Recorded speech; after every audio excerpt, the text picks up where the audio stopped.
Good morning, you guys. Happy January 9th, 2026. It is 6:45 a.m. Eastern Time. And I wanted to talk to you about something that feels very bad. Sometimes we just know from our conditioned programming when a situation might feel really off. And yesterday, I was, you know, one of the things that's really difficult is,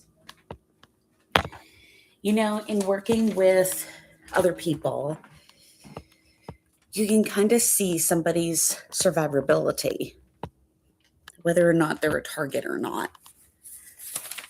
Uh, and so somebody that I work with had passed away, and I actually had a whole different outlook. I was really positive that this person was going to pull through and still had a lot of years left. And I very much liked working with this person, um, like more so than probably anybody else that I've worked with. And now they're gone. And putting the pieces together, that the feeling of dread that I got from thinking that this person may have died because of a targeted individual, that we might be set up in the program where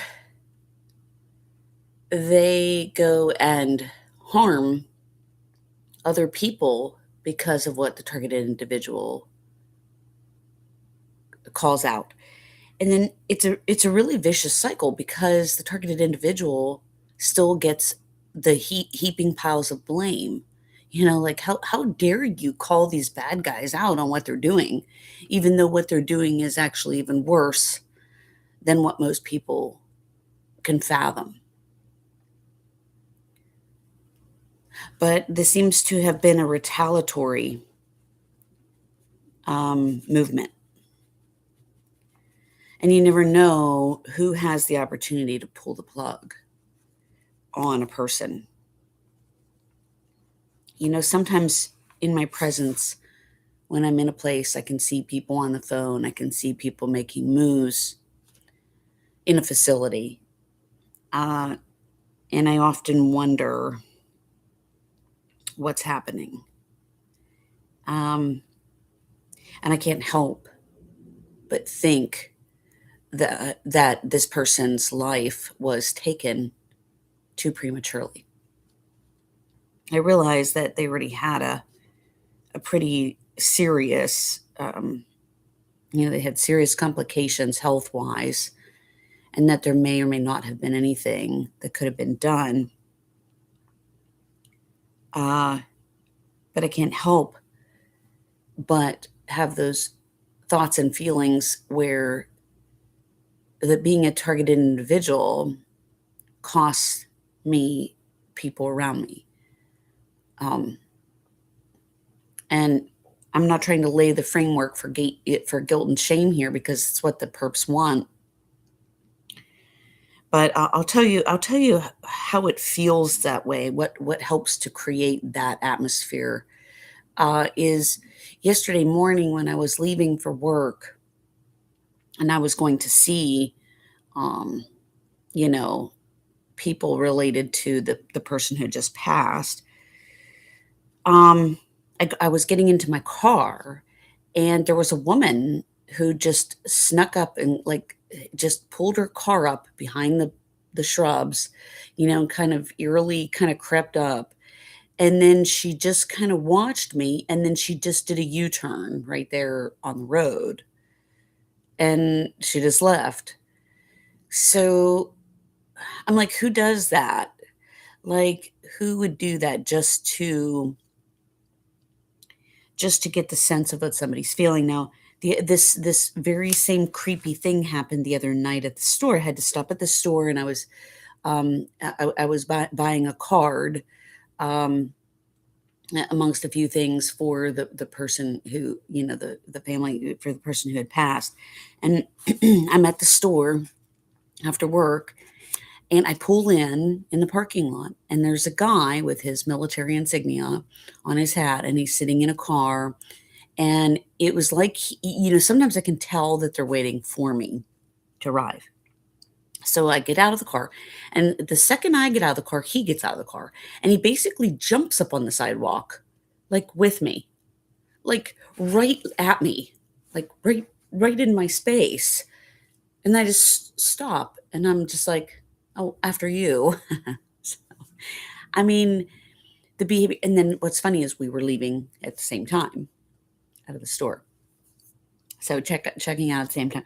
Yeah, but you have to wonder what kind of person gets a rise out of somebody else's pain, out of, um, you have to wonder if there is a relationship, unfortunately, happening here when targeted individuals fight back.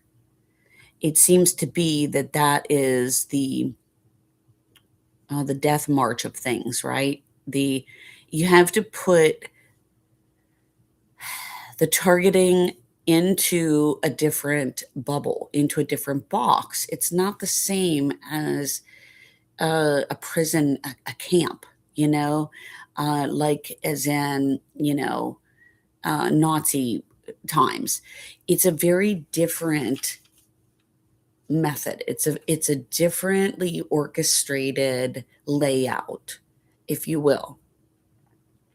So you have to kind of change your mindset, change your way of looking at reality, because these guys are hiding this in plain sight, what they're doing. And then behind the scenes, you don't know if these people are being hit by weapons. I oftentimes think that that happens to me too, creating health problems that weren't existent. Um, So, is this possible that they are targeting other people based off of the targeted individual that they want to hurt most, just because that targeted individual is standing up for what's right and what's wrong? Um, and this is a very brutally painful reality. It's it's heartbreaking to see that it's possible that this is the case. And unfortunately, here, um, it looks like it may have been. And it just, yesterday, I just had the most anxiety I had had in a long time. Like, I could feel it all the way up through my chest. It was, I mean, my stomach, I could just, I mean, it was like my whole body was just like inflamed. Um, I was just sensing and feeling something very off about this. And yeah, I mean, it really makes you think. And if you've listened to my past videos on some of the people that I've worked with in the past, and I've had to separate from them because the gang stalking seemed to have been starting to creep up into their territory too. And this is really cold hearted, you guys. I work with memory loss clients. I work with dementia and Alzheimer's, and I have the heart to do so. And I'm probably one of the best people in the area to do that job. And they're kind of encroaching on other people's territory. And so I've worked with people and established really good rapport, and I've had to walk away from them only because the situations were not good for both of our safety, because things were happening that were just seemingly very odd. If you go into my videos and you listen to some of them, they kind of explain the situation that happened mostly over the summertime. Um, yeah, so this has me thinking that I wasn't I wasn't looking at this wrong. I was looking at this exactly the way that I needed to see it for what it is. Um, and unfortunately, this seems to be what's happening. And you just, you just can't even fathom who would, in their right minds, go around and use these weapons or use technology or use or harm another person, you know. And we even have to question the medical facilities at this point. I know my mom had told me that she thought that my grandfather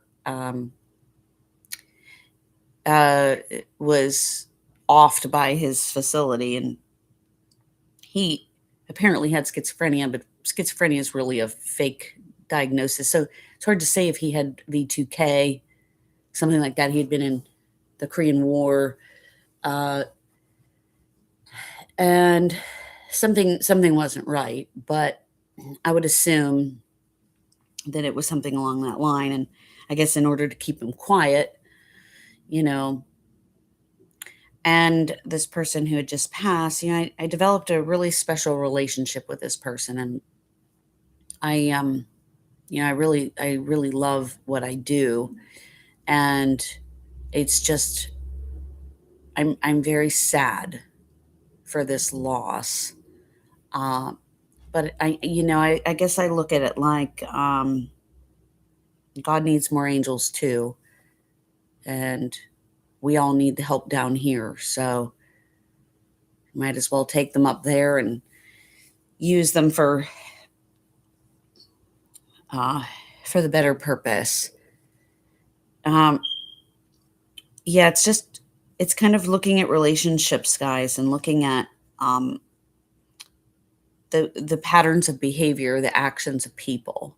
Like I said yesterday, I thought, what kind of creep? I was putting flowers in my car, for the family, and getting ready to go to see them, and um, this car was just, wanting to see, and just hung out for a very brief moment or two and then turned around to leave. And I'm like, does that make you happy to say, do you need to come and spy on me and watch this?